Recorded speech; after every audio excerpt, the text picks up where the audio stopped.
Kamu gini,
wabarakatuh. Selayang pandang Apoteker Praktek Herbal Indonesia.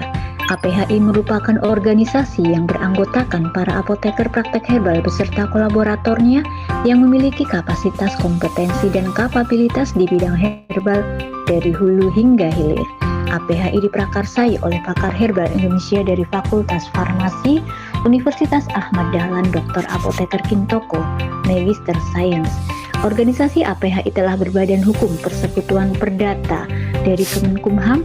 Visi APHI menjadikan apoteker praktek herbal dan kolaboratornya sebagai insan profesional dalam pengembangan herbal yang rasional dari hulu hingga hilir.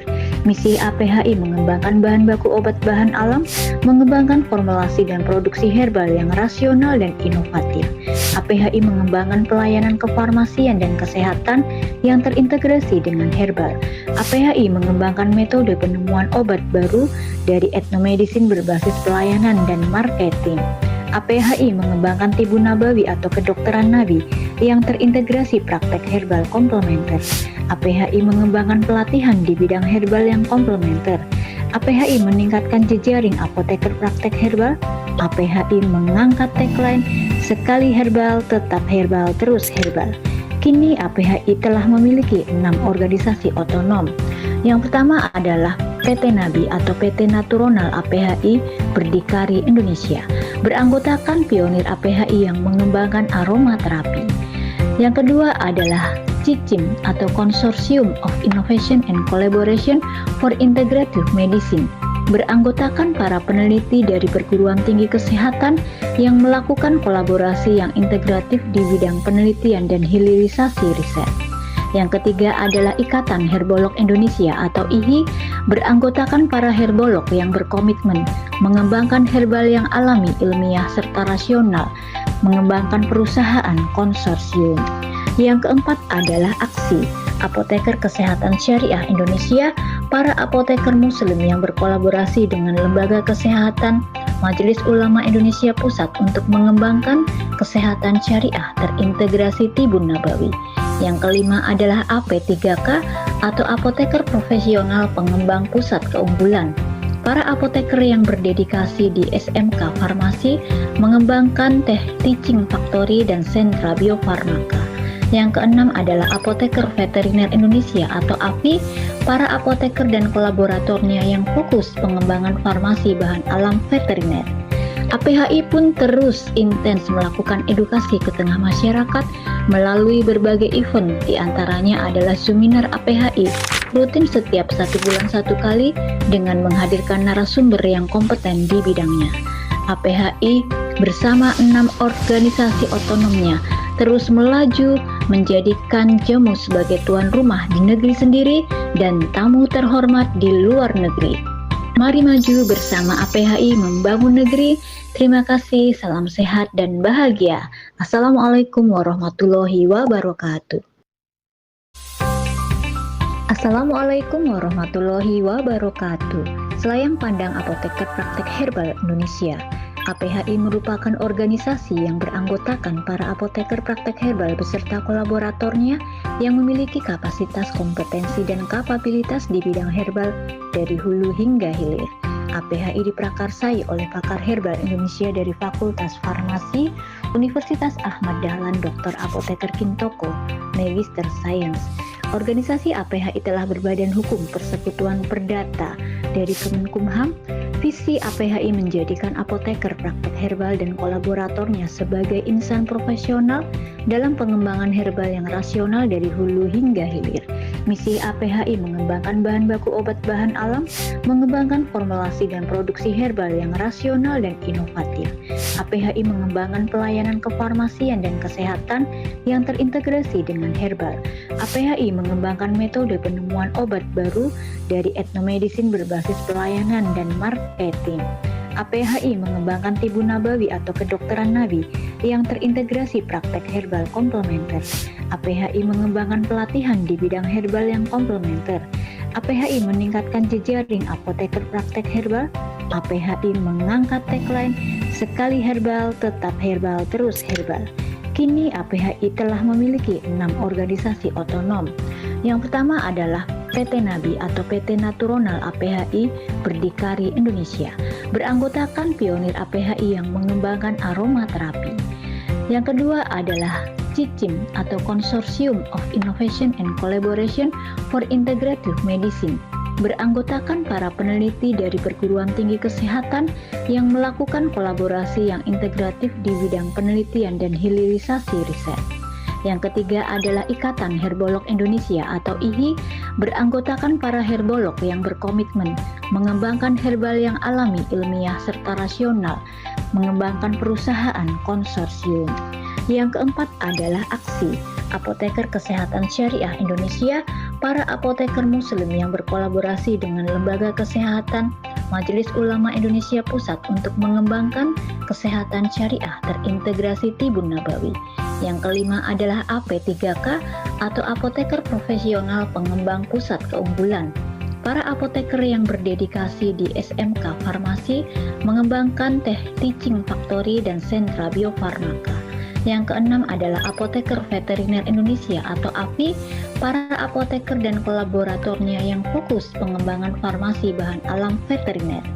APHI pun terus intens melakukan edukasi ke tengah masyarakat melalui berbagai event, diantaranya adalah Seminar APHI rutin setiap 1 bulan 1 kali dengan menghadirkan narasumber yang kompeten di bidangnya. APHI bersama 6 organisasi otonomnya terus melaju menjadikan Jamu sebagai tuan rumah di negeri sendiri dan tamu terhormat di luar negeri. Mari maju bersama APHI membangun negeri. Terima kasih, salam sehat dan bahagia. Assalamualaikum warahmatullahi wabarakatuh. Assalamualaikum warahmatullahi wabarakatuh. Selayang pandang apoteker praktek herbal Indonesia. APHI merupakan organisasi yang beranggotakan para apoteker praktek herbal beserta kolaboratornya yang memiliki kapasitas, kompetensi, dan kapabilitas di bidang herbal dari hulu hingga hilir. APHI diprakarsai oleh pakar herbal Indonesia dari Fakultas Farmasi Universitas Ahmad Dahlan, Dr. Apoteker Kintoko, Magister Sains. Organisasi APHI telah berbadan hukum Persekutuan Perdata dari Kemenkumham. Visi APHI menjadikan apoteker praktek herbal dan kolaboratornya sebagai insan profesional dalam pengembangan herbal yang rasional dari hulu hingga hilir.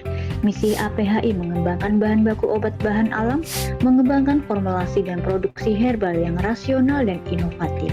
APHI mengembangkan pelayanan kefarmasian dan kesehatan yang terintegrasi dengan herbal. APHI mengembangkan metode penemuan obat baru dari etnomedicine berbasis pelayanan dan marketing. APHI mengembangkan Tibun Nabawi atau kedokteran Nabi yang terintegrasi praktek herbal komplementer. APHI mengembangkan pelatihan di bidang herbal yang komplementer. APHI meningkatkan jejaring apoteker praktek herbal. APHI mengangkat tagline sekali herbal, tetap herbal, terus herbal. Kini APHI telah memiliki 6 organisasi otonom. Yang pertama adalah PT Nabi atau PT Naturonal APHI Berdikari Indonesia, beranggotakan pionir APHI yang mengembangkan aromaterapi. Yang kedua adalah CICIM atau Consortium of Innovation and Collaboration for Integrative Medicine, beranggotakan para peneliti dari perguruan tinggi kesehatan yang melakukan kolaborasi yang integratif di bidang penelitian dan hilirisasi riset. Yang ketiga adalah Ikatan Herbolog Indonesia atau IHI, beranggotakan para herbolog yang berkomitmen mengembangkan herbal yang alami, ilmiah, serta rasional, mengembangkan perusahaan konsorsium. Yang keempat adalah AKSI, Apoteker Kesehatan Syariah Indonesia, para apoteker muslim yang berkolaborasi dengan Lembaga Kesehatan Majelis Ulama Indonesia Pusat untuk mengembangkan kesehatan syariah terintegrasi Tibun Nabawi.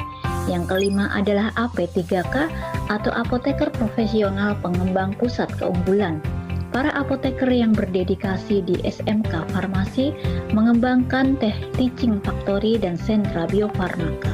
Yang keenam adalah Apoteker Veteriner Indonesia atau AVI, para apoteker dan kolaboratornya yang fokus pengembangan farmasi bahan alam veteriner.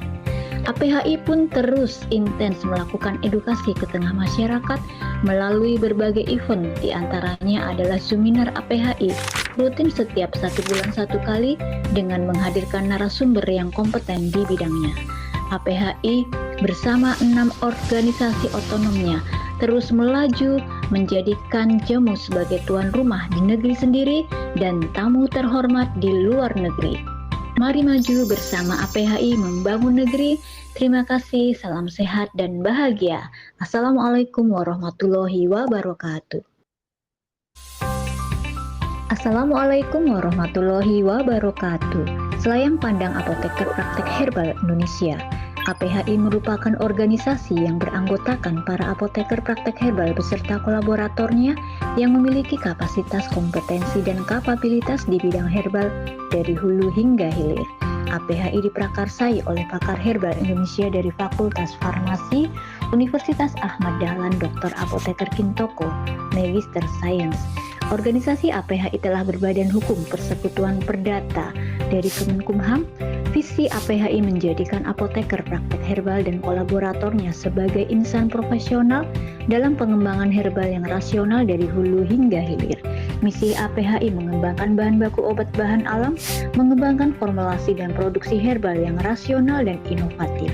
APHI mengembangkan pelayanan kefarmasian dan kesehatan yang terintegrasi dengan herbal. APHI mengembangkan metode penemuan obat baru dari etnomedicine berbasis pelayanan dan marketing.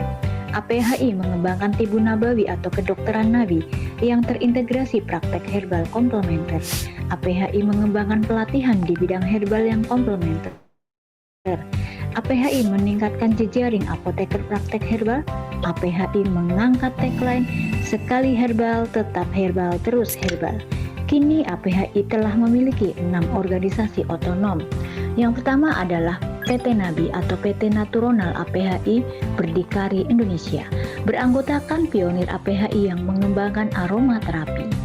Yang kedua adalah CICIM atau Consortium of Innovation and Collaboration for Integrative Medicine, beranggotakan para peneliti dari perguruan tinggi kesehatan yang melakukan kolaborasi yang integratif di bidang penelitian dan hilirisasi riset.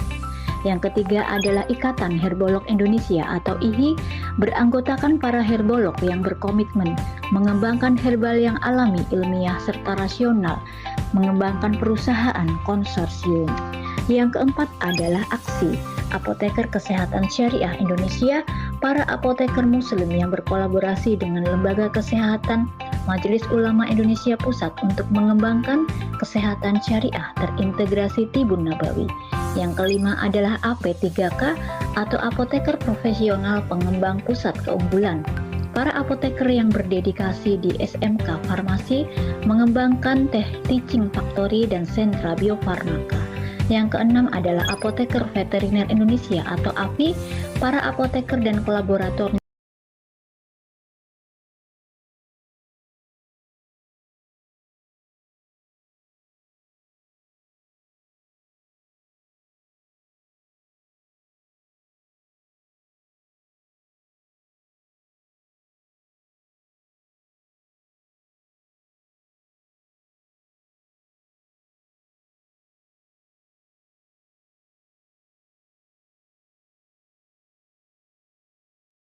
Baik, Bapak Ibu, Abang Kakak, teman-teman semua, kita akan segera mulai acara kita pada malam hari ini. Bismillahirrahmanirrahim. Assalamualaikum warahmatullahi wabarakatuh. Salam sejahtera bagi kita semua. Alhamdulillahirrahmanirrahim. Puji tak terbagi, puji tak terhingga, serta rasa syukur yang tak terukur senantiasa kita haturkan kepada Allah Subhanahu wa Ta'ala, Zat yang Maha Kuasa dan keadilan yang meliputi burung di udara hingga dengan ikan yang berenang di kedalaman samudra. Salawat serta salam tetap tercurah limpahkan kepada intan permata di kota Madinah, emas permata di kota Makkah, baginda Rasulullah Shallallahu Alaihi Wasallam. Karena berkat perjuangan beliaulah kita sejatinya bisa menikmati manisnya tholabul ilmi ya, menikmati manisnya ilmu sampai detik ini.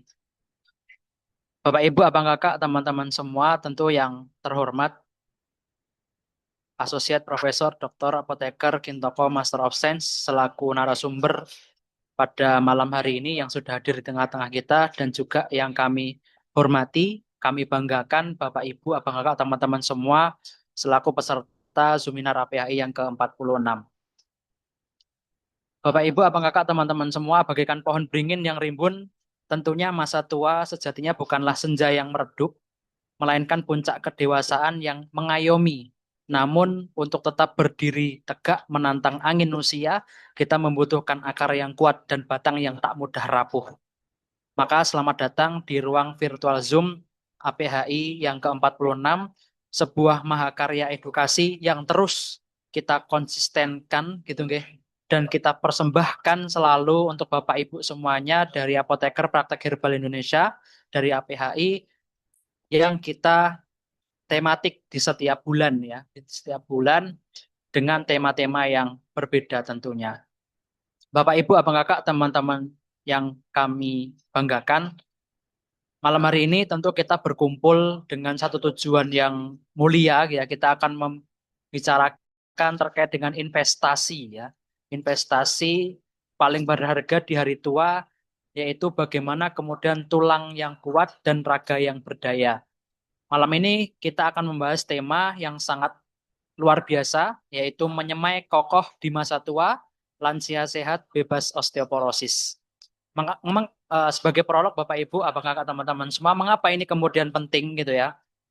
Karena tulang kita adalah sejatinya menjadi saksi bisu sebetulnya ya setiap langkah perjuangan hidup kita.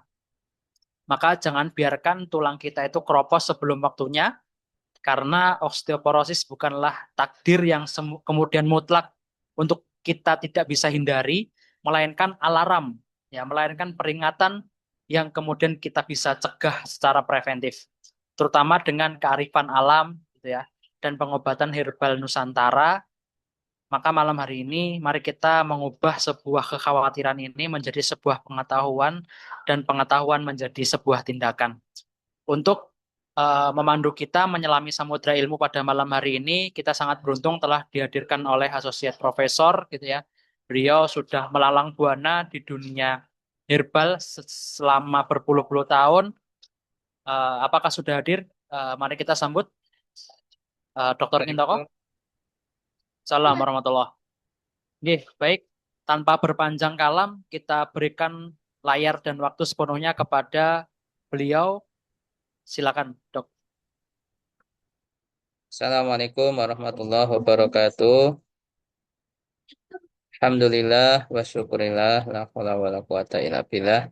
Bapak Ibu yang saya hormati, eh, pertama kita memanjatkan puji syukur pada Allah Tuhan Yang Maha Esa. Malam ini diberikan kesehatan ya, sehingga kita bisa hadir di acara seminar APHI. Dan ini menjadi komitmen dari kami, ya, Apoteker Praktek Herbal Indonesia untuk eh, selalu menyapa eh, Bapak Ibu yang mempunyai minat ketertarikan di bidang herbal ya, untuk terus bisa menambah pengetahuan-pengetahuan.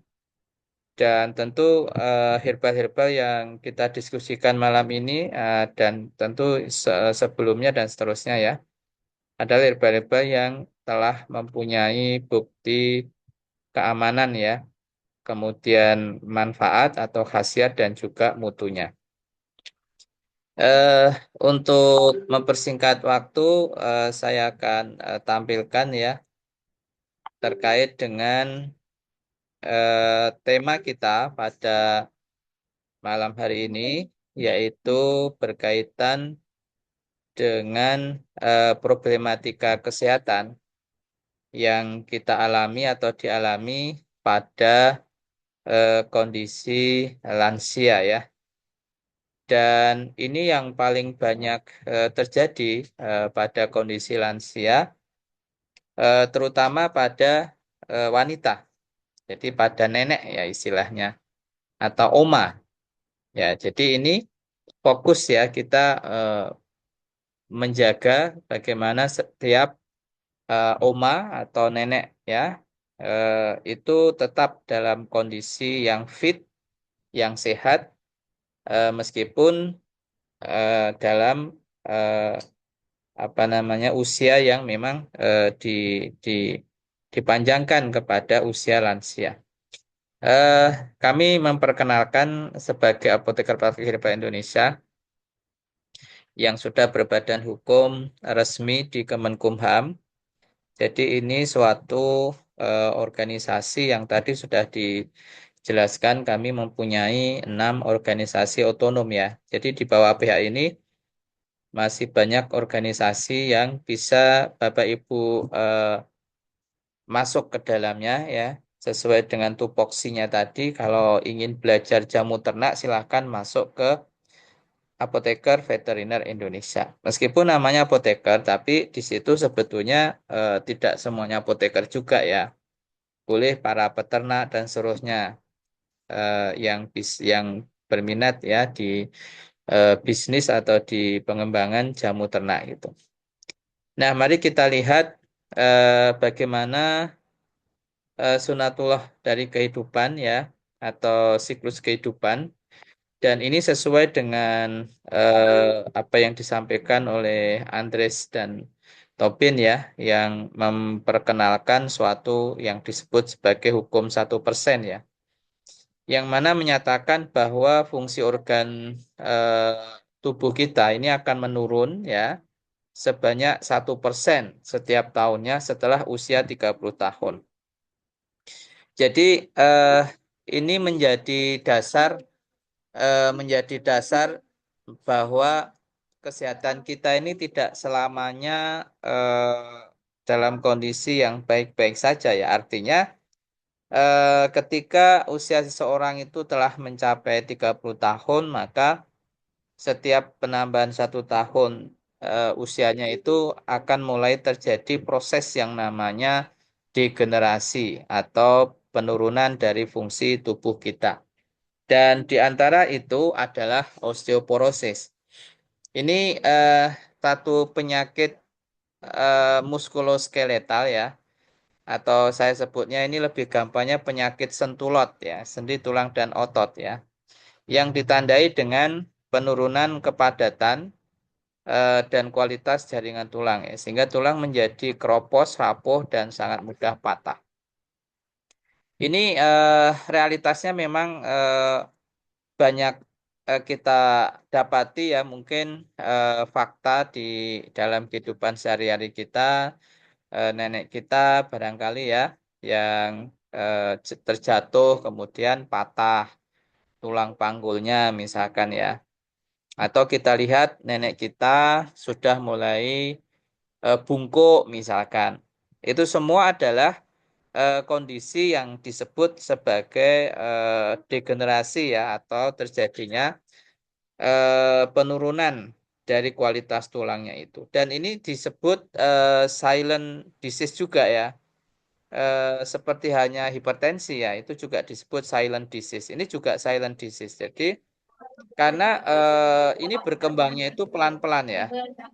Dan kadang tanpa gejala ya, sampai penderita tahu-tahu gitu ya mengalami patah tulang itu. Jadi ini yang tidak banyak dipahami bahwa penyakit ini penyakit yang datang serta merta gitu. Tidak ya. Ini penyakit yang datangnya itu pelan-pelan ya. Mungkin dibantu Mas Yuson untuk di off-kan ya. Nah, ini datanya ya secara global ini di dunia itu 1 dari 3 wanita yang usia di atas 50 tahun berarti ini sudah sesuai ya dengan hukum 1% Tobin tadi, Andres Tobin tadi, bahwa ketika usia sudah mencapai 30 tahun ke atas ini fungsi tubuh itu akan mengalami penurunan termasuk adalah tulang itu sendiri. Dan ini kejadiannya adalah 1 dari 3 wanita. Mengapa wanita nanti akan kita jelaskan. Meskipun pada pria atau kakek juga apa namanya juga bisa terjadi gitu ya. Lalu yang data dari Kementerian Republik Indonesia ini wanita memiliki resiko 4 kali lebih tinggi ya dibandingkan pria. Atau dalam bahasa lain kakek nenek ya itu lebih punya potensi ya mengalami osteoporosis dibandingkan kakek ya. Dengan prevalensi 20%, 23% ya pada wanita usia 50 sampai 80 tahun ya dan melonjak hingga 53% pada wanita usia di atas 50 tahun gitu. Jadi ini ya menjadi pemahaman bersama ini ya siklus kehidupan tadi ya. Jadi kalau seorang perempuan dipanjangkan umurnya hingga mencapai usia 70-an begitu saja itu ya sudah kebanyakan nanti mengalami kondisi yang kita sebut sebagai osteoporosis. Nah, ini mengapa wanita lebih rentan? Ini kan pertanyaan ya, karena tadi disampaikan eh, apa 4 kali ya lebih sering terjadi pada wanita. Yang pertama harus diketahui bahwa kepadatan tulang itu ada kaitannya dengan hormon kesuburan wanita yang disebut dengan estrogen gitu ya. Jadi estrogen ini berfungsi untuk membantu merekatkan. Jadi kan bahasa bahasa orang awam itu menjadi lem. Lemnya kalsium yang kemudian dipadatkan pada tulang-tulang. Nah, gitu. Nah, ketika seorang perempuan sudah mencapai menopause ya, itu estrogennya itu akan turun drastis. Dengan kata lain, tidak ada lem ya yang bisa merekatkan ya kalsium pada tulang-tulangnya. Sehingga tulang-tulangnya itu mudah sekali apa kropos karena hilangnya massa tulang tadi. Di mana ini kecepatannya 2-3% per tahun. Jadi setelah menopause ya, maksud saya rata-rata perempuan menopause di usia 50 gitu ya. Berarti nanti tambah tambah usianya gitu kehilangan kalsiumnya itu 2-3%. Lalu pada perempuan itu kan massa tulangnya itu rendah.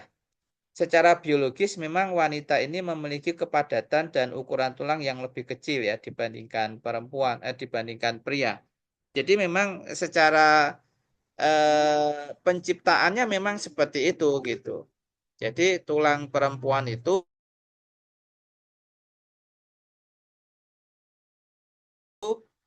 kalau di yang sama itu ukurannya lebih kecil ya di sebagian besar ya meskipun nanti di ras tertentu ya itu tentu berbeda juga ya tapi sebagian besar.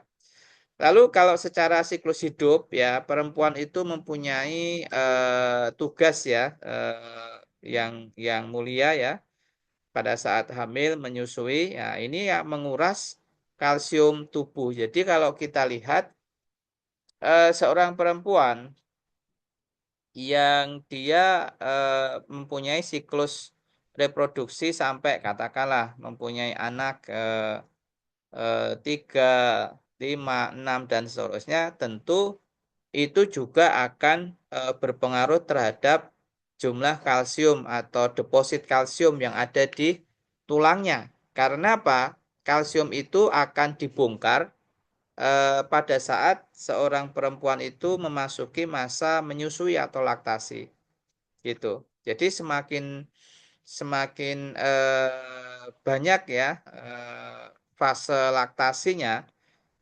berarti ini akan semakin banyak juga cadangan kalsium yang dikuras. Terutama nanti ada di tiga tempat ya yang kalsiumnya di situ banyak dibongkar itu diberikan kepada si anak ya pada saat menyusui tadi. Nah, ini daerah yang tadi kalsiumnya banyak dibongkar gitu pada saat menyusui. Yang pertama tulang belakang bagian bawah. Nanti makanya kalau perempuan sering bilang cetek ya, cetek istilahnya. Ceteknya itu nyeri, sakit gitu. Nah, itu adalah bagian inilah yang paling banyak menyimpan deposit kalsium yang kemudian dibongkar ya pada saat dia memasuki masa laktasi.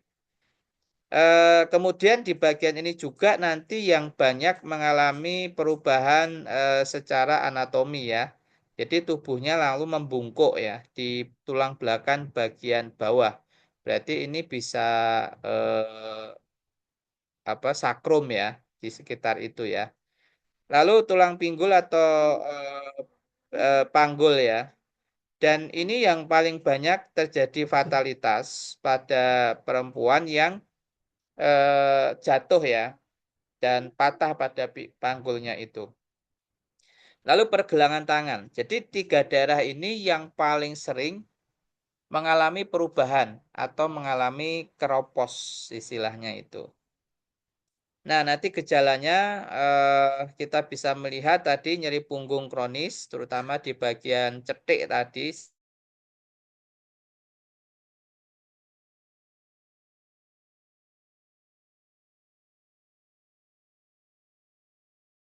misalnya tulang belakang bagian bawah, ukurannya lada hitam dengan kunyit atau temulawak gitu. Kadang ditambahkan juga dengan kapulaga gitu ya. Ini untuk kaitan dengan kondisi nyeri. Kemudian membungkuk tadi. Ya, jadi kalau sudah ada tanda-tanda membungkuk, itu artinya pada bagian itu sudah terjadi deformasi, perubahan bentuk dari tulangnya itu. Dan itu ciri-ciri sudah osteoporosis. Ya. Kemudian tinggi badannya itu akan menyusut ya lebih dari 3 cm dalam beberapa tahun. Jadi makanya kalau semakin tua itu nggak ada yang semakin tambah tinggi ya, tapi semakin kelihatan lebih pendek gitu. Karena itu juga gejala osteoporosis. Kemudian gejala lainnya tulang mudah patah, terutama pada bagian-bagian yang tadi saya sebutkan. Pergelangan tangan, kemudian di panggul atau pinggul, dan kemudian di cetik ya, atau tulang belakang bagian bawah gitu. Itu hanya faktor sepele, misalkan terpleset, batuk, bersin, itu bisa terjadi kondisi tadi. Nah, faktornya ya tadi jenis kelamin, karena ada faktor hormonal ya, kemudian usia lanjut ya, lebih dari 30 tahun tadi, dan ada riwayat keluarga. Di beberapa daerah yang asupan kalsiumnya itu rendah ya, ini akan berpengaruh terhadap kondisi osteoporosis. Kemudian kekurangan nutrisi ini juga menjadi faktor penyebab kurang gerak, lalu ada aktivitas merokok ya, tapi ya jarang ya kalau perempuan di Indonesia itu jarang. Kemudian penggunaan obat-obat medis, saya ingin memberi catatan di sini. Jamu-jamu yang diindikasikan untuk nyeri tulang sendi dan otot atau pegelinu ya, biasanya itu dicampurkan dengan kortikosteroid atau kita sebut itu seperti prednison, dexamethasone gitu ya.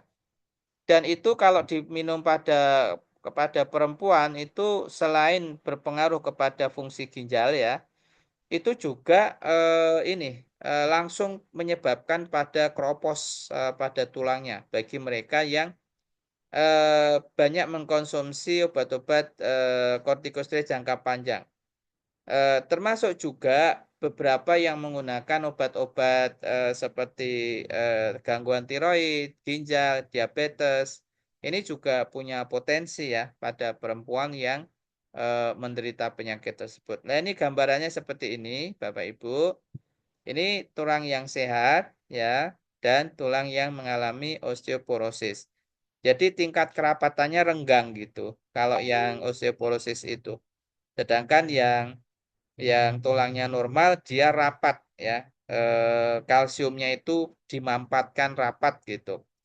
Nah, ini gambaran sesungguhnya nanti kalau dilihat ya secara eh, menggunakan mikroskop elektron misalkan itu akan kelihatan adanya bentuk seperti tekstur berlubang-lubang ya pada bagian tulangnya itu. Dan ini yang paling sering terjadi juga pada perempuan-perempuan yang mengalami nyeri sendi ya. Yang banyak mengalami nyeri sendi diakibatkan juga oleh tadi eh, penurunan jumlah kalsium. Di sisi lain, perempuan tersebut mengalami obesitas. Nah, ini yang tadi mengalami penurunan ya, apa tinggi tinggi tinggi ininya itu turun ya. Maksudnya menurun sekitar 3 cm per tahun gitu.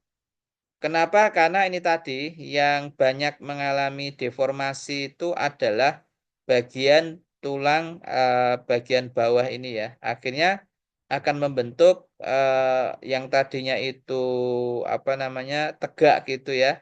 Lama-lama dia akan membungkuk seperti ini. Sehingga kalau diukur ini tinggi badannya kayak menyusut gitu ya. Seperti itu. Nah, bagaimana kemudian pendekatan terapi secara holistik? Ya jelaslah asupan kalsium itu harus dicukupi dan sumbernya kan dari susu, keju, tadi sayuran hijau, suplemen ya yang kaya dengan kandungan kalsium ya misalkan kalek ya. Kemudian juga secara holistik dia harus banyak melakukan aktivitas berjemur ya di pagi hari. Dan selain itu juga diberikan suplemen apa yang mengandung vitamin D gitu ya. Kemudian latihan beban. Jadi di beberapa komunitas ya itu harus ada semacam apa itu namanya nge-gym ya, nge-gym tapi untuk lansia gitu. Nah, itu sudah mulai ada sekarang ya, nge-gym yang khusus untuk lansia. Itu nanti bisa dilakukan juga atau jogging ya, atau rutin jalan kaki pada pagi hari misalkan ya. Kemudian ada beberapa herbal yang bisa kita asup di sini ya Bapak Ibu. Eh, yang mana ini merupakan herbal-herbal yang sudah diseleksi secara ilmiah atau saintifik dan saya kira mudah kita mendapatkannya ya. Yang pertama kacang kedelai atau produk-produk olahan dari kedelai. Mungkin ada yang kemudian mempertanyakan gitu, bukankah kedelai itu juga memicu eh, peningkatan asam urat misalkan, karena dia suatu dari kacang-kacangan misalkan. Kalau ada pertanyaan seperti itu bagi saya ya mudah saja nanti dicegah lah dengan misalkan selain komposisi ramuan, selain adanya kacang kedelai atau produk dari turunan kedelai gitu, itu diberikan misalkan daun apa namanya akar anting-anting misalkan atau sidaguri itu bagi mereka yang punya potensi kalau mengkonsumsi biji-bijian atau kacang-kacangan kemudian mengalami eh, asam urat misalkan. Jadi ya kita sudah antisipasi begitu kurang lebihnya. Kemudian kunyit ya, kunyit ini sangat mudah kita dapatkan kunir gitu. Ini sangat sangat membantu bagi eh, Bapak Ibu terutama ibu-ibu oma-oma yang mengalami osteoporosis gitu. Kemudian paku paku ekor kuda ya. Ini satu bahan tanaman yang banyak mengandung silika ya. Yaitu ini merupakan mineral penting yang membantu penyerapan kalsium dan pembentukan kolagen tulang. Jadi bagi oma-oma yang sudah atau yang belum mengalami keropos tulang secara apa drastis ya, secara signifikan, maka sebaiknya memang memperbanyak asupan-asupan herbal-herbal termasuk paku ekor kuda ini. Kemudian daun kelor ya, ini disebut sebagai tanaman ajaib ya.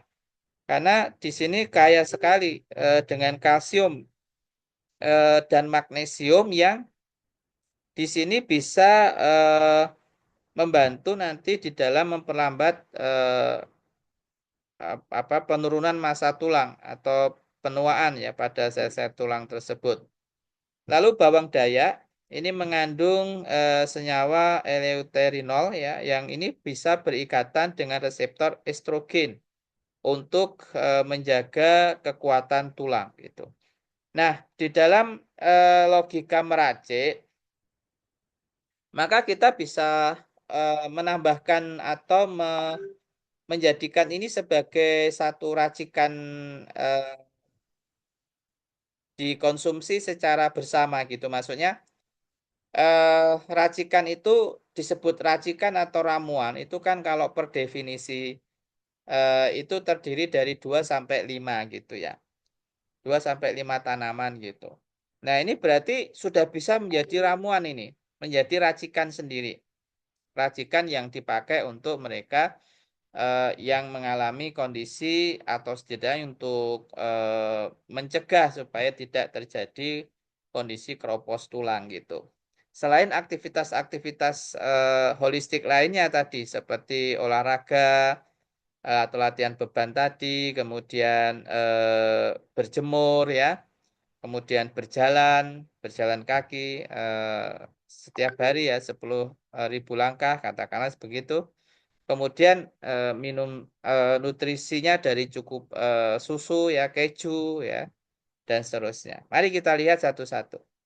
Nah, di dalam satu logika yang kita sebut sebagai evidence based medicine ya, di mana pembuktian secara ilmiah itu didasarkan pada eh, level of evidence-nya. Level of evidence itu yang paling tinggi itu adalah meta-analisis dan systematic review. Itu kita sebut sebagai critical appraisal gitu. Maka di sini secara jelas itu dikatakan bahwa isoflavon ya itu adalah senyawa aktif di dalam kacang kedelai ya yang kita sebut dia sebagai phytoestrogen. Jadi nama lain dari soy isoflavon itu adalah phytoestrogen.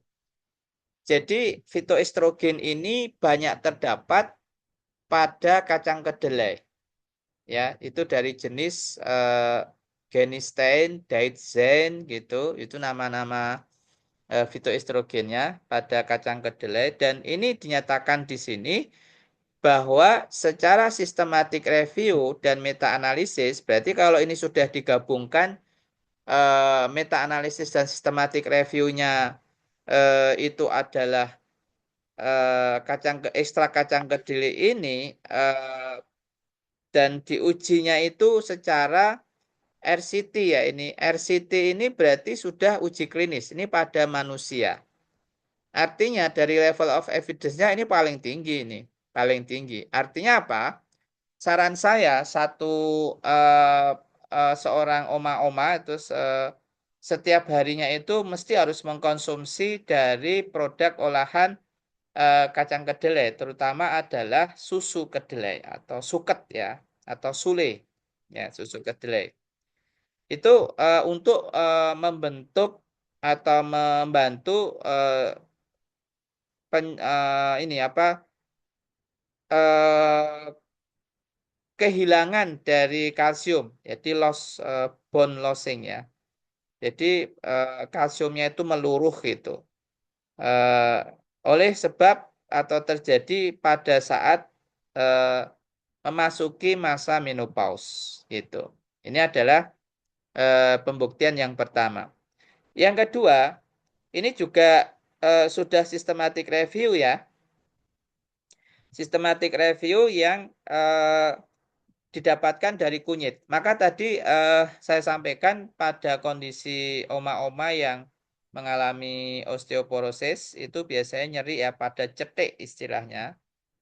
Nah, itu mestinya jangan menggunakan dexamethasone ya. Ini kayak apa istilahnya nyengkake gitu. Nyengkake itu malah justru ya mungkin pada saat mengkonsumsi dexamethasone itu rasa nyeri radangnya itu hilang. Tapi begitu dipakai terus-terusan, itu justru menghantam pada kesehatan tulangnya sendiri. Karena tadi saya sampaikan penggunaan turunan kortikosteroid atau dexamethasone yang ini banyak terdapat pada jamu BKO juga ya, yang diindikasikan untuk pegel linu biasanya, nyeri sendi dan seterusnya itu justru malah memperparah, semakin memperparah kondisi tulang apa namanya kesehatan tulangnya atau semakin kropos. Tapi itu memang dalam jangka panjang gitu, tidak hanya ukuran 1 hari 2 hari enggak. Biasanya bulanan gitu. Sudah biasa mengkonsumsi kortikosteroid itu dexamethasone, prednisone gitu ya. Karena untuk menghilangkan rasa nyeri yang ada pada cetiknya itu atau tulang belakang bagian bawah pada sakrum itu. Memang sekali lagi enak pada saat dikonsumsi, tapi setelah itu reda ya muncul lagi gitu. Nah, saya sarankan mendingan ini pakai kunyit tapi dikombinasikan dengan lada hitam gitu dan kapulaga. Itu sudah enak banget gitu apa namanya untuk anti radangnya dan relatif aman karena dia tidak menyebabkan terjadinya kropos tulang karena penggunaan obat-obat medis tadi. Jadi di sini dikatakan bahwa secara sistematik review dan meta-analisis kandungan zat aktifnya dari kunyit itu namanya kurkuminoid ini adalah merupakan pendekatan potensial yang menjanjikan untuk terapi apa namanya komplementer ya pada osteoporosis. Ini disebabkan karena kemampuannya untuk menghilangkan rasa nyeri ya, radang dan potensinya sebagai antioksidan tadi.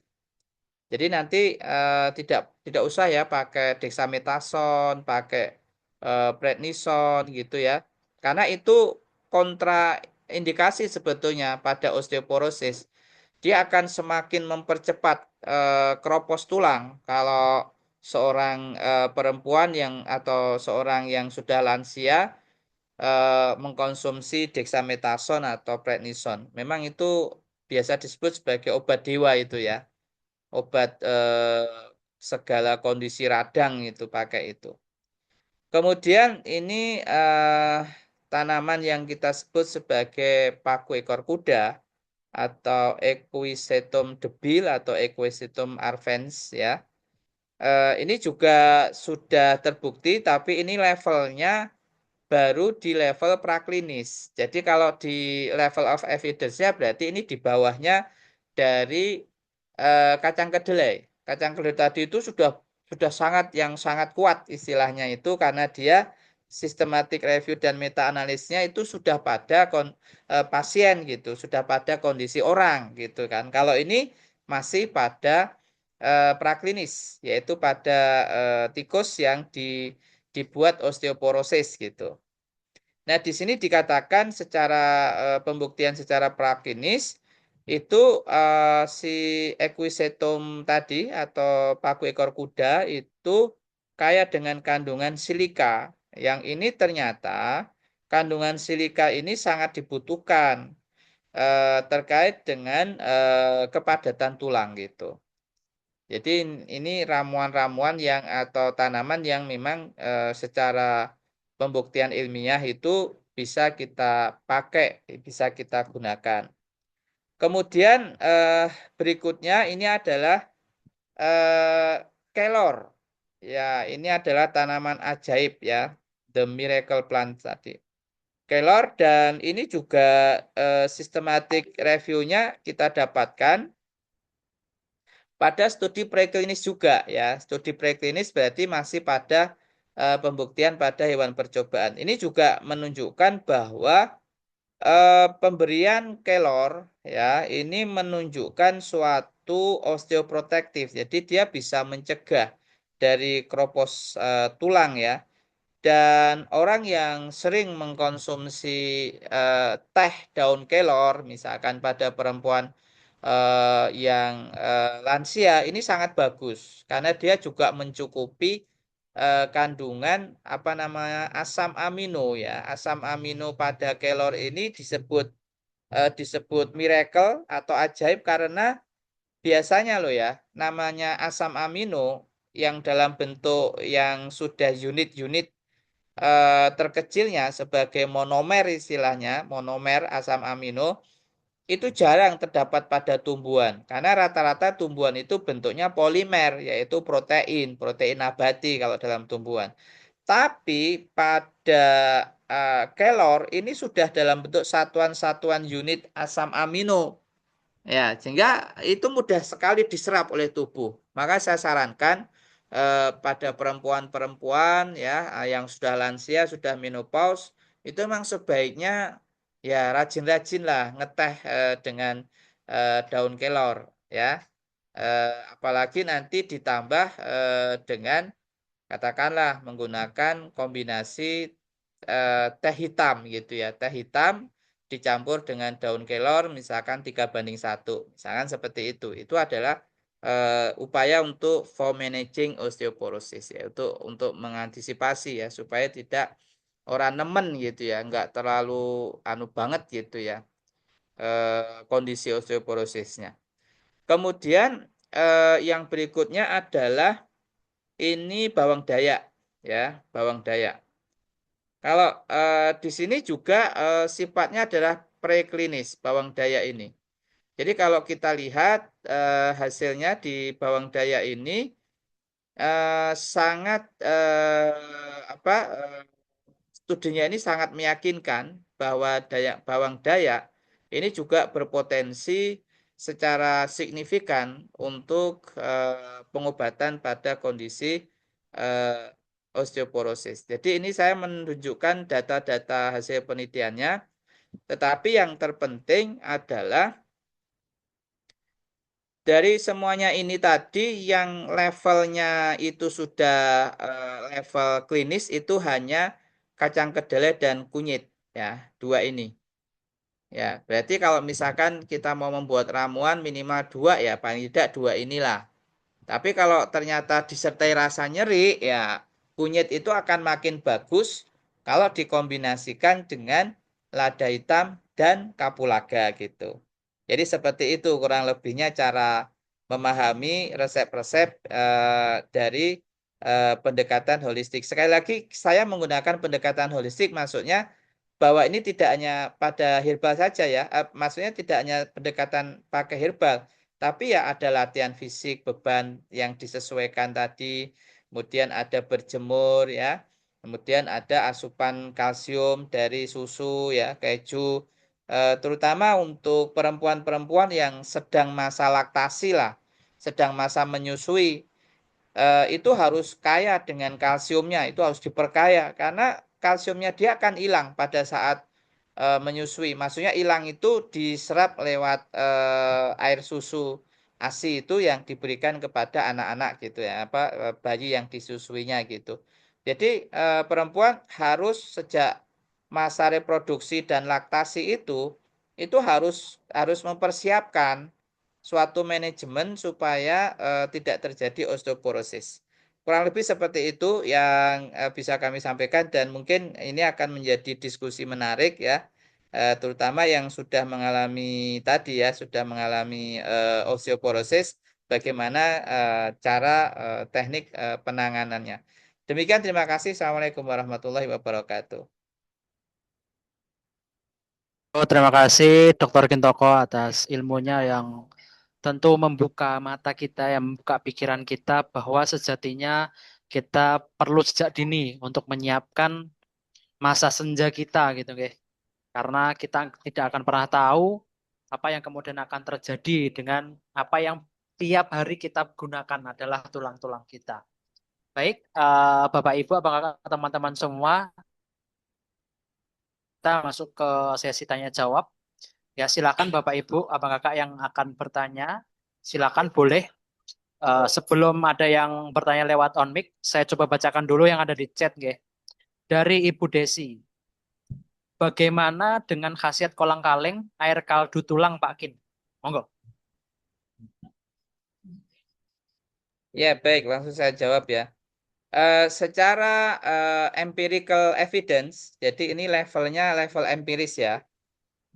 Itu kolang-kaling itu eh, secara teksturnya itu dianggap ya memenuhi kriteria untuk eh, sebagai suplementasi pada cartilage. Cartilage itu tulang rawan, ya tulang rawan. Nah, biasanya ini kaitannya dengan nyeri sendi kalau kolang-kaling itu. Kenapa? Karena ya tadi saya sampaikan eh, apa osteoporosis itu kaitannya dengan deformasi atau perubahan bentuk tulang oleh karena terjadinya kehilangan kalsium. Nah, kalsium hilang itu ya salah satu disebabkan karena tidak adanya tidak cukupnya hormon estrogen gitu. Maka kolang-kaling itu lebih diarahkan kepada nyeri sendi secara empirical evidence-nya, secara tekstur, kekenyalan dan seterusnya. Adapun kaldu ya dari sumsum tulang, nah itu bisa menjadi salah satu suplementasi pada mereka yang mengalami keropos tulang, itu terutama tadi yang saya sampaikan kebutuhan kalsiumnya itu pada mereka itu sebetulnya harus tinggi, terutama sebelum menopause ya. Ini saya katakan tingkat keberhasilan kepadatan tulang itu ketika masih subur, maksudnya masih fase mendapatkan haid itu akan lebih efektif ya tingkat keberhasilannya, meskipun nanti setelah dia menopause itu juga tetap harus konsumsi kalsium tadi. Namun ini harus dipahami itu harus dikombinasi dengan beberapa herbal seperti tadi ada yang mengandung banyak silikat tadi, silikon atau silika itu sangat bermanfaat ya seperti paku ekor kuda gitu. Nah, seperti itu. Jadi ini harus dipahami nyeri sendi dan osteoporosis itu nampak sama ternyata beda. Tapi dua-duanya memang banyak terjadi pada perempuan, terutama mereka yang mengalami obesitas seperti itu. Begitu, Mas. Oke, siap. Terima kasih. Semoga menjawab ya Ibu Desi. Kemudian ini ada Ibu Erlin. Monggo Ibu Erlin. Boleh. Silakan menyampaikan pertanyaannya langsung. Oke, terima kasih untuk waktunya. Assalamualaikum warahmatullahi wabarakatuh. Waalaikumsalam. Yang saya mau tanyakan, saya tuh usia 57 tahun. Dengan ada apa namanya, sudah terjadi gangguan di lutut saya. Karena kemarin itu pernah ada benturan, terus diambil cairan sendinya itu. Dan sekarang itu kalau untuk jongkok, itu agak kesusahan. Bunyinya kretek-kretek gitu. Yang Yeah. saya tanyakan untuk terapinya apa? Yang kedua, eh, untuk susu delay, apakah boleh dikonsumsi setiap hari? Dan untuk pembuatan susu delay itu apa boleh dikombinasi dengan akar anting-anting atau daun sidaguri? Terima kasih, Pak Ya, Kin. yeah. Itu yang banyak ditakutkan kalau dia bilang, oh kalau nanti dari kacang-kacangan asam uratnya naik gitu kan. Nah, ketakutan atas sesuatu itu sebetulnya sudah menjadi problem itu sendiri, kecemasan namanya. Jadi cemas gitu. Nah, cemas itu sendiri bisa menjadi salah satu faktor eh, yang direspon oleh tubuh ya secara psikoneuroendokrin tentunya bisa terjadi gitu loh. Karena sudah ada apa istilahnya underestimate di awal gitu loh. Jadi orang itu kalau sudah ada kecemasan itu ya bisa jadi itu terjadi. Maka biar tidak cemas gini aja. Dah daripada nanti cemas padahal susu kedelai maaf kacang kedelai atau produk turunannya itu sangat bagus gitulah untuk sebagai fitoestrogen tadi, pengganti estrogen pada perempuan yang pada mereka yang sudah menopause tadi. Maka ya caranya nanti tambahkan tadi akar anting-anting sidaguri gitu, sehingga ini tidak memicu kecemasan nanti kalau kena asam urat gitu ya. Nah, jadi menurut saya ya nanti konsumsinya meskipun konsumsi tiap hari yang kacang kedelai itu atau produk turunan kedelai ya bisa susu, bisa juga ada fermentasi kacang kedelai dan seterusnya itu ya macam-macam itu bisa dikombinasikan dengan minuman teh ya, teh dari akar anting-anting, kemudian teh dari sidaguri, teh dari kumis kucing gitu. Kumis kucing itu sebetulnya teh asli orang Jawa, namanya Javanese tea. Jadi orang Jawa dulu itu sebelum datangnya orang-orang Cina, ya, saya baca dalam The History of Javanese Tea, itu orang Jawa itu konsumsinya itu bukan green tea, bukan dari daun teh, enggak. Mereka ngambilnya dari daun kumis kucing gitu. Maka sebutannya itu adalah dulu namanya remujung, ya remujung.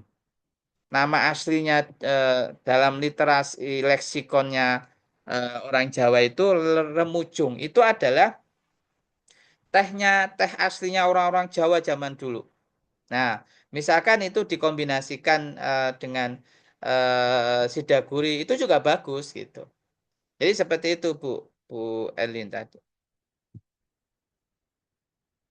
Oke, semoga menjawab ya, Bu Erlin. Kemudian ini ada Pak Heru, monggo Pak Heru dulu, silakan. Assalamualaikum, Prof. Kintoko. Ya, Matur nuwun. Waalaikumsalam Pak Heru. Ini Punggawa Aspetri nih. Alhamdulillah. Matur sembah nuwun nih. APHI keren.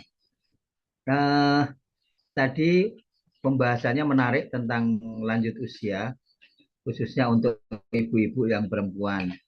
Nah, ini kalau yang untuk bapak-bapak ini, Pak, untuk agar kita, karena dengan teknologi sekarang yang sangat dahsyat dengan adanya HP, ini kadang-kadang di mata kita, Pak, mata itu untuk agar tetap terjaga, mohon saran masukannya, Pak Prof. Kintoko. Matur nuwun. Mudah-mudahan lancar Oke, semua. Assalamualaikum amin. warahmatullahi wabarakatuh. Waalaikumsalam. Yang saya memberi resepnya yang sudah saintifik saja nggih. Kalau yang empiris itu ada banyak itu cari yang bentuknya seperti mata, maka nanti bisa pakai lenca gitu ya. Sayuran lenca itu bisa untuk menajamkan penglihatan gitu ya. Karena bentuknya kan bulat-bulat nih kayak biji mata gitu. Lenca namanya ya. Nah, kalau yang sudah saintifik itu adalah goji berry ya. Kemudian ada ginkgo biloba ya, itu sudah saintifik. Kemudian ada lagi astaxanthin. Itu dari salah satunya dari biota laut ya, dari spirulina itu. Nah, itu bagus untuk kesehatan mata itu Pak Heru ya. Jadi tadi pilihannya goji berry, kemudian ginkgo biloba, kemudian astaxanthin tadi. Itu Pak yang bisa dikonsumsi secara rutin harian gitu ya sebagai suplemen herbal untuk menutrisi pada kesehatan mata. Semoga bisa diuji coba Pak Heru dan sehat ya segera. Nggih, Begitu. matur nuwun. Nggih, Matur nuwun. Nggih, Om sami-sami. Yusuf. Terima kasih Prof. Kintoko. Nggih, matur nuwun.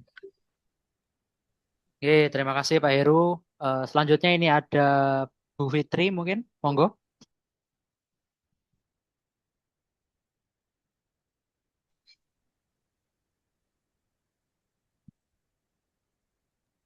Belum masuk suaranya Bu Fitri. Bu Fitri, monggo. Tes. Ya, Bismillah. Bismillahirrahmanirrahim. Izin Pak Kin menyambung tadi tentang kedelai. Ada beberapa literatur yang menyatakan bahwa bahwa terkait dengan kedelai itu mungkin dibatasi penggunaannya terutama pada wanita karena bisa menjadi juga salah satu dari pemicu misalnya CA mamai seperti itu. Ini terkait dengan adanya yang tadi yang dokter Kim terangkan bahwa itu untuk terapi untuk osteoporosis, tapi di satu sisi untuk kita perempuan itu malah padahal sebenarnya untuk sebagai fitoestrogen tadi ya dokter ya, Ya. ya tapi dengan untuk apa antisipasi untuk adanya kalau ada pemicu pada CA mamai. Makasih dok. Ye. Baik, langsung saya jawab. Ini logikanya persis seperti tadi osteoporosis versus asam urat gitu ya. Karena menggunakan kacang kedelai gitu, osteoporosisnya membaik, tapi ada kekecemasan asam urat gitu ya. Solusinya ya langsung di anti gitu kan, anti asam urat. Berarti tidak hanya kacang kedelai ya, tapi juga tadi ada sidaguri, agak ada akar anting-anting. Sama ini. Yang pertama, sebetulnya fitoestrogen itu bukan estrogen. Strukturnya itu bukan estrogen. Jadi dia adalah suatu isoflavon sebetulnya. Tapi reseptornya ya itu mirip, maka disebut mimik. Istilahnya mimik itu kan ada kemiripan gitu. Nah, itu pun terjadi kalau memang seorang perempuan itu berdasarkan pengujiannya dia ada ER positif namanya. Jadi ER positif itu eh, dia ada punya reseptor estrogennya itu positif dan tidak setiap orang ER positif gitu. Jadi ini orang tertentu gitu loh. Orang tertentu. Jadi kalau yang ER-nya negatif ya aman-aman saja mengkonsumsi tadi kacang kedelai gitu, tidak memicu kanker payudara gitu. Itu yang ER negatif. Adapun yang ER positif ya logikanya sama seperti yang tadi apa yang kita sebut dengan dianti saja gitu. Nah, diantinya sederhana sebetulnya, yaitu karena dia ER positif, maka diblok reseptornya itu dengan sulforapan namanya. Sulforapan itu ternyata ada di dalam brokoli. Jadi kalau misalkan nih seorang punya ER positif dan dia cemas lagi, nanti saya minum ini bisa nimbulkan kanker dong. Ya udah dianti langsung, yaitu apa? Sambil mengkonsumsi produk kedelai atau susu kedelai atau yang semacam itu, lalu dia juga mengkonsumsi antinya, yaitu apa? Brokoli. Brokoli itu menjadi antinya gitu. Nah, seperti itu logika berpikirnya. Terima kasih. Oke, terima kasih Dokter Kintoko atas waktunya. Ya, ini ada beberapa pertanyaan ya, sebelum kita tutup pertemuan kita pada malam hari ini. Terkait dari Ibu Rosmawati. Salah satu atau keduanya akar anting-anting dan akar sidaguri yang untuk campuran susu kedelai, saya sering buat ditambah jahe atau pandan. Apakah boleh? Mana yang lebih baik, kedelai hitam atau kedelai kuning, Dok? Oh, boleh. Boleh semuanya itu. Nah, mana yang lebih baik kedelai hitam atau kedelai kuning? Nah, saya mau memberikan satu clue. Apapun yang dipakai kedelainya, kalau disentuh dengan fermentasi, berarti kedelainya itu difermentasi terlebih dahulu, itu jauh lebih baik. Manfaatnya, dia akan mengurangi terjadinya alergi oleh oleh suatu zat alergen yang biasanya itu dari jenis apa itu protein-protein yang protein yang ada di kedelai tersebut yang bisa memicu terjadinya reaksi alergi. Nah, ini prosesnya berarti difermentasi. Nah, apakah kacang kedelai hitam atau kacang kedelai kuning itu kalau misalkan nanti diperbandingkan gitu ya, secara prinsip ya keduanya itu akan mempunyai eh, kandungan yang lebih baik. Maksudnya kacang kedelai hitam atau kedelai kuning. Eh, Kemudian kalau misalkan tidak di fermentasi, adakah cara yang bisa lebih eh, meningkatkan lagi? Bisa disangrai. Jadi kedelai kuning atau kedelai hitam disangrai gitu. Disangrai baru dipakai untuk terapi. Nah, yang seperti itu akan meningkatkan kandungan zat aktifnya di sangrai itu, di sangan istilahnya. Seperti itu. Gitu, Mas. Oke, semoga bisa menjawab ya Bu Rosmawati. Kemudian Bapak Ibu terkait dengan presensi silakan mengisi link registrasi saja ya. Nanti akan kami berikan sertifikatnya dari sana. Oke, ini terakhir Prof dari Bu Herawati deh. Perbandingan susu kedelai dengan brokoli. Untuk yang ER positif berapa Prof? Selain brokoli apa saja untuk blok surfaktan kedelai? Iya, kalau yang saya sarankan ya, kalau brokoli itu nanti dikukus gitu ya. Itu juga salah satu strategi meningkatkan kadar sulforapannya atau anti estrogennya tadi. Ya, itu dengan cara dikukus. Nah, berapa jumlahnya ya? Kalau itu sekedar untuk makanan ya, monggo lah ditakar secukupnya. Tapi paling tidak itu 3 bonggol gitu. Pada saat sekali makan itu 3 bonggol. Berarti kalau sehari harus makan 3 kali ya 9 bonggol ya.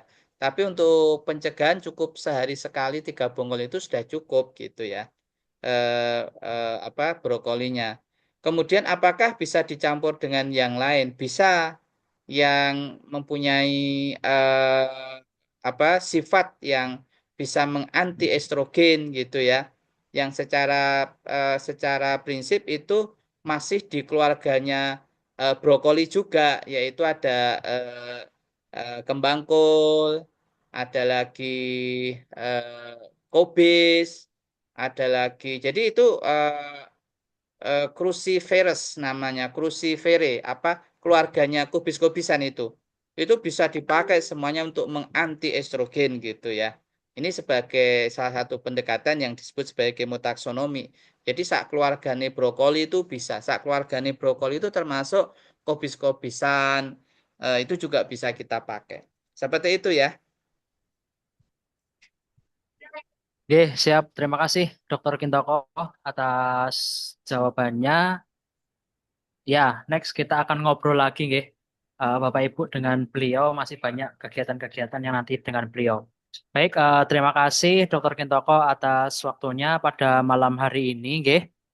Eh, Terkait dengan materinya yang luar biasa yang akhirnya membuka kita gitu ya. Kenapa pada akhirnya perempuan lebih banyak yang akan terdampak osteoporosis seperti itu. Sehingga ini menjadi bagian dari perhatian kita untuk lebih dalam ya, lebih dalam mengilhami gitu ya, mengilhami tubuh kita sendiri.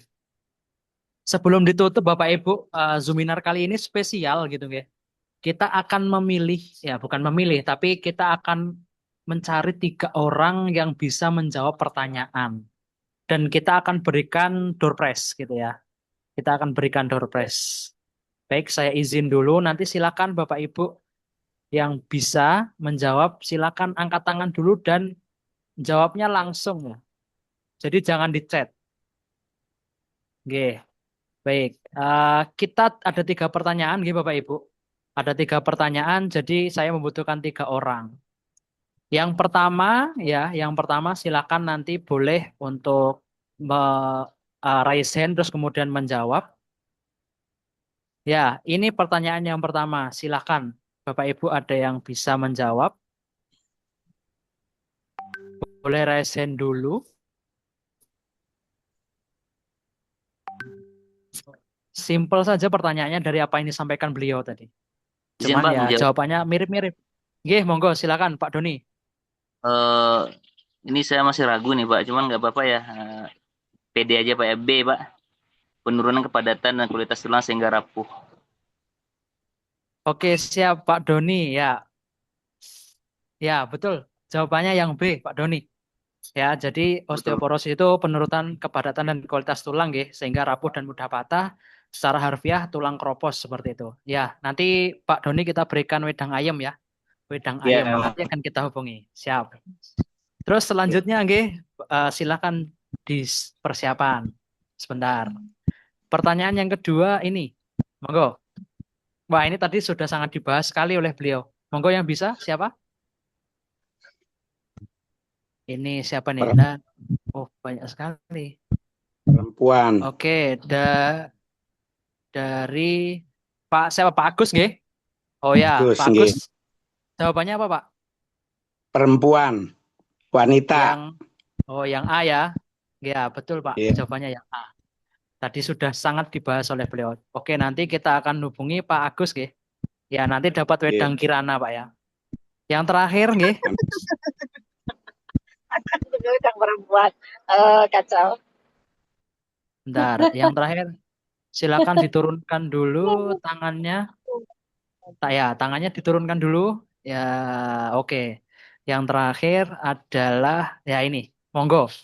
Ini tadi sudah disinggung di slide terakhir, kalau tidak salah. Oke, Ibu Herawati, monggo, silakan. Kalsium dan vitamin Apa, Bu? C. Magnesium dan vitamin E. Magnesium dan vitamin E ya. Oh, Oke, maaf, kalsium dan vitamin D. kalsium dan vitamin D.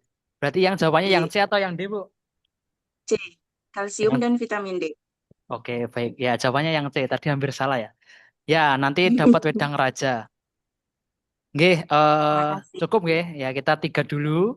Kita tiga dulu. Nanti saya minta untuk menghubungi nomor kami nggih. Sebentar saya chatkan.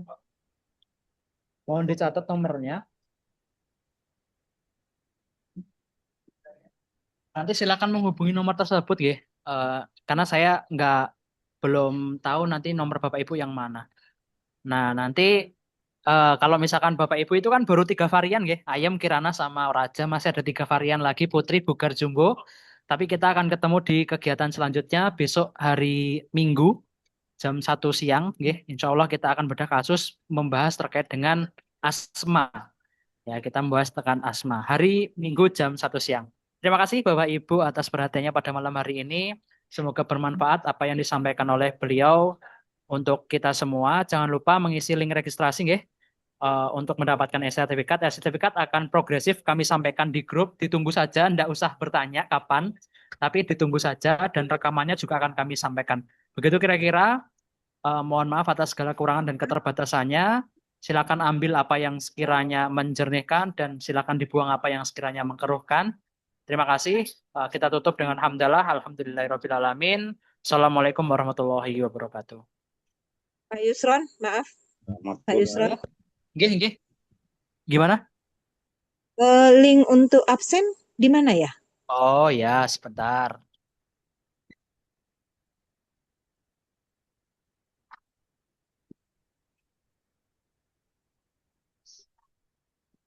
Sebetulnya linknya menggunakan link ini, Bu. Link registrasi saja. Sebentar.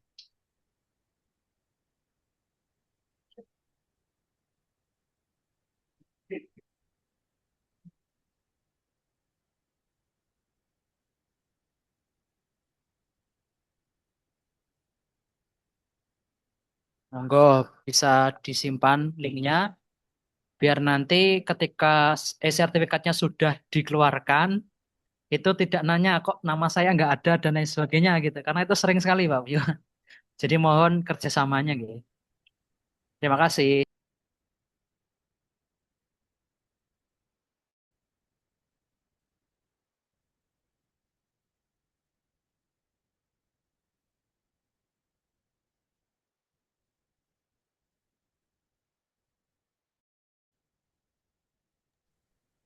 Baik, sudah kasih, nggih. Pak. Saya tutup linknya. Terima kasih Bapak Ibu teman.